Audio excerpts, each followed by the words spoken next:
Hi friends, ಎಲ್ಲರೂ ಹೇಗಿದ್ದೀರಾ? ಎಲ್ಲರೂ ಚೆನ್ನಾಗಿದ್ದೀರಾ ಅಂತ ಅಂದ್ಕೊಂಡಿದ್ದೀನಿ. Welcome back to Krishna P vlogs. Last ವಿಡಿಯೋದಲ್ಲಿ ನಾನು ರಂಗನಾಥ ಸ್ವಾಮಿ ದೇವಸ್ಥಾನಕ್ಕೆ ಹೋಗಿದ್ದೆ. ಸೊ ಅದ್ರ ಕಂಟಿನ್ಯೂಷನ್ ವಿಡಿಯೋ ಆಗಿರುತ್ತೆ ಇದು. ಸೊ ಯಾರಾದರೂ ಆ ವಿಡಿಯೋ ನೋಡಿಲ್ಲ ಅಂದರೆ ಒಂದ್ಸಲ ಹೋಗಿ ನೋಡಿ. ರಂಗನಾಥ ಸ್ವಾಮಿ ದೇವಸ್ಥಾನದಿಂದ ಇಶಾ ಬಂದುಬಿಟ್ಟು 12 ಕಿಲೋಮೀಟ್ರ್ ದೂರ ಇದೆ. ಸೊ ಬೆಂಗಳೂರಿಂದ ಸುಮಾರು 65 ಕಿಲೋಮೀಟ್ರ್ ದೂರದಲ್ಲಿದೆ. ಈಗ ನಾವು ಇಶಾಗೆ ಹೋಗ್ತಾ ಇದ್ದೀವಿ. ನೀವು ನೋಡ್ಬೋದು ನೀವು ಎಷ್ಟು ಫ್ಲವರ್ಗಳಿದೆ ಅಂತ. ಜಾಸ್ತಿ ಸೇವಂತಿಗೆ ಮತ್ತು ರೋಸ್ ಬಾ ಗಿಡಗಳೇ ಇದ್ದಾವೆ, ಮತ್ತು ಚೆಂಡು ಹೂವೂ ಅಷ್ಟೇ. ನಾವು ಈಗ ಇಶಾಗೆ ಬಂದಿದ್ದೀವಿ. ಸೊ ಆರ್ಚ್ ಇದೆಯಲ್ವಾ, ಆರ್ಚ್ ಎದುರುಗಡೆ ಒಂದು ಸ್ವಲ್ಪ ಕಾಫಿ ಕುಡ್ಕೊಂಡು ಹೋಗೋಣ ಅಂತ ಅಲ್ಲಿ ಕಾಫಿ ಕುಡಿಯೋಕ್ಕೆ ನಿಂತಿದ್ವಿ. ಸೊ ಈಗ ನಾವು ಹೋಗ್ತಾ ಇದ್ದೀವಿ. ಸೊ ಮೊದಲು ನಮಗೆ ಸಿಗೋದು ನಾಗಮಂದಿರ. ನೀವು ನೋಡ್ಬೋದು ಕ್ರೌಡ್ ಎಷ್ಟಿದೆ ಅಂತ. ಸೊ ನಾವು ಹೋಗಿದ್ದನ್ನ ತುಂಬ ಕ್ರೌಡ್ ಇತ್ತು. ಈಗ ನಾವು ಕ್ಯೂವಲ್ಲಿ ನಿಂತಿದ್ದೀವಿ. ಈ ಜಾಗ ಬಂದುಬಿಟ್ಟು ಮಾರ್ನಿಂಗ್ 6 o'clock ನೈಟ್ 8ವರೆಗೂ ಓಪನ್ ಇರುತ್ತೆ. ಮತ್ತು ಇಲ್ಲಿನ ಮೇನ್ ಅಟ್ರಾಕ್ಷನ್ ಬಂದುಬಿಟ್ಟು 3D ಲೇಸರ್ ಲೈಟು. ಸೊ ಅದು ಸುಮಾರು 7 ಗಂಟೆಗೆ ಸ್ಟಾರ್ಟ್ ಆಗುತ್ತೆ. ಸೊ ಇಲ್ಲಿ ನೋಡ್ಬೋದು ನೀವು ಆದಿಯೋಗಿ 112 ಅಡಿ ಆದಿಯೋಗಿ ಶಿವನ ಸ್ಟ್ಯಾಚು. ಸೊ ಸುತ್ತಲೂ ನಿಮಗೆ ನಂದಿ ಬೆಟ್ಟ ಇರೋದು. ಸೊ ನಂದಿ ಬೆಟ್ಟದ ತಪ್ಪಲಲ್ಲಿ ಈ ಶಿವನ ಪ್ರತಿಮೆ ಇದೆ ಅಂತ ಹೇಳ್ಬಹುದು. ಪ್ಲೇಸ್ ಇರೋದು ಚಿಕ್ಕಬಳ್ಳಾಪುರ ತಾಲೂಕು ಅವಲಗುರ್ಕಿ ಗ್ರಾಮದಲ್ಲಿದೆ. ಸೊ ಇದನ್ನು ಸುಮಾರು 100 ಎಕರೆ ಭೂಮಿಯಲ್ಲಿ ನಿರ್ಮಾಣ ಮಾಡಿದ್ದಾರೆ ಅಂತ ಹೇಳ್ಬೋದು. ಧ್ಯಾನ ಮತ್ತು ಆತ್ಮಾವಲೋಕನೆಗೆ ಸೊ ಒಂದು ಒಳ್ಳೆಯ ಆಧ್ಯಾತ್ಮಿಕ ಕೇಂದ್ರ ಅಂತ ಹೇಳ್ಬೋದು. ಇದನ್ನು ಬಂದ್ಬಿಟ್ಟು ಸದ್ಗುರು ಜಗಿ ವಾಸುದೇವ್ ಅವರು ನಿರ್ಮಾಣ ಮಾಡಿದ್ದಾರೆ. ಈ ಜಾಗವನ್ನು ಜನವರಿ 15, 2023 ಕರ್ನಾಟಕದ ಮುಖ್ಯಮಂತ್ರಿಗಳಾಗಿದ್ದಂತಹ ಬಸವರಾಜ ಬೊಮ್ಮಾಯಿಯವರು ಇದನ್ನು ಉದ್ಘಾಟನೆ ಮಾಡಿದ್ದಾರೆ. ಸಂಕ್ರಾಂತಿ ಹಬ್ಬದ ದಿನನೇ ಉದ್ಘಾಟನೆ ಮಾಡಿದ್ದಾರೆ ಅಂತ ಹೇಳ್ಬೋದು. ಇಲ್ಲಿ ನಿಮಗೆ ಕಾಣಿಸಿದ ಪ್ರತಿಮೆ ಮುಂದೆ ಇರೋದು ಯೋಗೇಶ್ವರ ಲಿಂಗ. ಈಗ ನಾವು ಯೋಗೇಶ್ವರ ಲಿಂಗ ದರ್ಶನ ಮಾಡ್ಕೊಳ್ಳೋಕೆ ಹೋಗ್ತಾ ಇದ್ದೀವಿ. ಇಲ್ಲಿ ಕಾಣಿಸ್ತಾ ಇದೆಯಲ್ವಾ ಯೋಗೇಶ್ವರ ಲಿಂಗ, ನೋಡಿ ಇಲ್ಲಿ ಕಾಣಿಸ್ತಾ ಇದೆಯಲ್ವಾ. ಸೊ ಈಗ ನಾವಲ್ಲಿ ದರ್ಶನ ಮಾಡ್ಕೊಳಕ್ಕೆ ಹೋಗ್ತಾ ಇದ್ದೀವಿ. ನಾವು ಹೋಗೋ ಟೈಮಲ್ಲಿ ತುಂಬ ಕ್ರೌಡ್ ಇತ್ತು. ಮತ್ತು ಮಾರ್ನಿಂಗ್ ಅಥವಾ ಈವ್ನಿಂಗ್ ಹೋದರೆ ತುಂಬ ಚೆನ್ನಾಗಿರುತ್ತೆ ಪ್ಲೇಸ್ ನೋಡೋದಕ್ಕೆ, ಮತ್ತು ಪ್ಲೆಸೆಂಟ್ ಆಗಿರುತ್ತೆ. ಸೊ ಈವ್ನಿಂಗ್ ಯಾರಾದರೂ 3D ಲೇಸರ್ ಲೈಟ್ ನೋಡಬೇಕು ಅನ್ನೋರು ಕಂಪಲ್ಸರಿ ಈವ್ನಿಂಗ್ ಹೋಗಿ ಅಂತ ಹೇಳ್ತೀನಿ. ಈವ್ನಿಂಗ್ ಹೋದರೆ ನಿಮಗೆ ಜಾಗನೂ ನೋಡಿಕೊಂಡು ಮತ್ತು 3D ಲೇಸರ್ ಲೈಟ್ನು ಕೂಡ ನೋಡ್ಕೊಂಡು ಬರಬಹುದು. ಇಲ್ಲಿ ನೋಡ್ಬೋದು. ಸೊ ಇದು ಶಿವನ ಪ್ರತಿಮೆ ಉಕ್ಕಿನಿಂದ ಮಾಡಿದ್ದಾರೆ. ಸೊ ಇಲ್ಲಿ ನಿಮ್ಗೆ ಕಾಣಿಸಿದ ರುದ್ರಾಕ್ಷಿ, ಅದು ನೋಡೋದಕ್ಕೆ ನಿಮಗೆ ಚಿಕ್ಕದಾಗಿದೆ, ಬಟ್ ತುಂಬ ದೊಡ್ಡದು. ಎಷ್ಟೊಂದು ರುದ್ರಾಕ್ಷಿಗಳನ್ನ ಸೇರಿಸಿ ಹಾರ ಮಾಡಿದ್ದಾರೆ.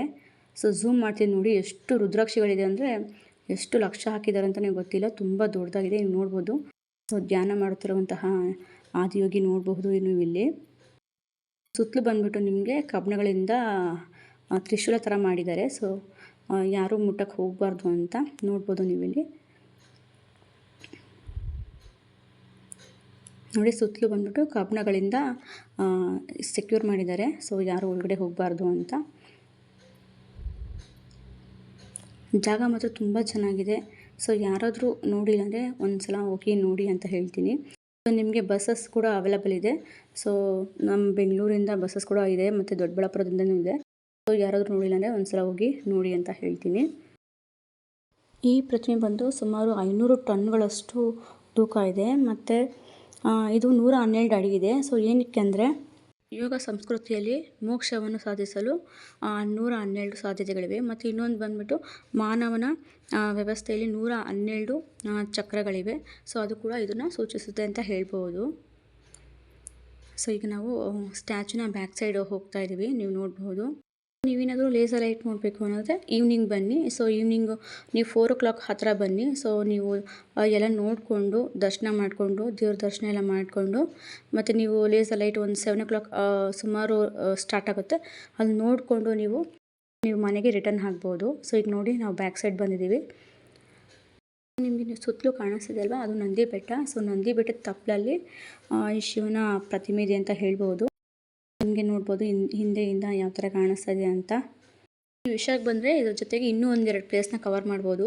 ಸೊ ಇಲ್ಲಿಂದ ಒಂದು ಸುಮಾರು 9 ಕಿಲೋಮೀಟ್ರ್ ದೂರದಲ್ಲಿ ಜಾಲರಿ ನರಸಿಂಹಸ್ವಾಮಿ ದೇವಸ್ಥಾನ ಇದೆ. ಸೊ ಅದನ್ನು ನೀವು ಕವರ್ ಮಾಡ್ಬೋದು. ಮತ್ತು ಇನ್ನೊಂದು ಶ್ರೀ ರಂಗನಾಥ ಸ್ವಾಮಿ ದೇವಸ್ಥಾನ ದಿಣ್ಣಿ ಹೊಸಳ್ಳಿಯಲ್ಲಿದೆ. ಸೊ ಅದನ್ನು ಕೂಡ ನೀವು ನೋಡಬಹುದು. ಅದು ಇಲ್ಲಿಂದ ಸುಮಾರು ಒಂದು 12 ಕಿಲೋಮೀಟ್ರ್ ದೂರದಲ್ಲಿದೆ. ಸೊ ನೀವು ಅದನ್ನು ಕೂಡ ಕವರ್ ಮಾಡ್ಕೊಂಡು ಹೋಗ್ಬೋದು.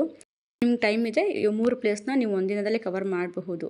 ಈ ಪ್ಲೇಸ್ಗೆ ಎಂಟ್ರಿ ಫ್ರೀ ಆಗಿರುತ್ತೆ, ಮತ್ತು ವಾಶ್ರೂಮ್ಸ್ ಎಲ್ಲ ತುಂಬ ನೀಟಾಗಿದೆ. ಸೊ ಪ್ಲೇಸ್ ಕೂಡ ತುಂಬ ನೀಟಾಗಿ ಕ್ಲೀನಾಗಿ ಮೇಂಟೈನ್ ಮಾಡಿದ್ದಾರೆ ಅಂತ ಹೇಳ್ಬೋದು. ನಮಗೆ ಬಿಸಿಲಿದ್ದರಿಂದ ನಿಂತ್ಕೊಳ್ಳೋಕೆ ಆಗ್ತಾ ಇರಲಿಲ್ಲ. ಸೊ ಅದರಿಂದ ನಾವು ಮುಂದ್ಗಡೆ ನಾಗಮಂದಿರ ಇದೆಯಲ್ವಾ, ಸೊ ಅಲ್ಲಿಂದ ಸ್ವಲ್ಪ ಹೊತ್ತು ಕೂತ್ಕೊಂಡು ರೆಸ್ಟ್ ಮಾಡೋಣ ಅಂತ ಹೋಗ್ತಾ ಇದ್ದೀವಿ. ನೀವು ಧ್ಯಾನ ಏನಾದರೂ ಮಾಡಬೇಕು ಅನ್ನಂಗಿದ್ರೆ ಯೋಗೇಶ್ವರ ಲಿಂಗ ಇದೆಯಲ್ವಾ, ಸೊ ಅಲ್ಲಿ ಮುಂದೆ ಕುತ್ಕೊಂಡು ನೀವು ಧ್ಯಾನ ಎಲ್ಲ ಕೂಡ ಮಾಡಬಹುದು. ತುಂಬ ಜನ ಮಾಡ್ತಾಯಿದ್ರು ಧ್ಯಾನ ಎಲ್ಲ. ಮತ್ತು ನೀವು ಕ್ರೌಡ್ನ ಅವಾಯ್ಡ್ ಮಾಡಬೇಕು ಅಂದರೆ ವೀಕ್ ಡೇಲಿ ಬರೋಕ್ಕೆ ಟ್ರೈ ಮಾಡಿ. ವೀಕೆಂಡಲ್ಲಿ ತುಂಬ ಕ್ರೌಡ್ ಇರುತ್ತೆ. ನಾವು ಬೈಕಲ್ಲಿ ಹೋಗಿದ್ವಿ. ಸೊ ನಾವು ಫಸ್ಟು ರಂಗನಾಥ ಸ್ವಾಮಿ ದೇವಸ್ಥಾನ ನೋಡಿಕೊಂಡು ನೆಕ್ಸ್ಟು ಇಲ್ಲಿ ಈಶಾಗೆ ಬಂದಿದ್ದೀವಿ. ನಮಗೆ ಜರ್ನಿ ಕೂಡ ತುಂಬ ಚೆನ್ನಾಗಿತ್ತು ಅಂತ ಹೇಳ್ಬೋದು.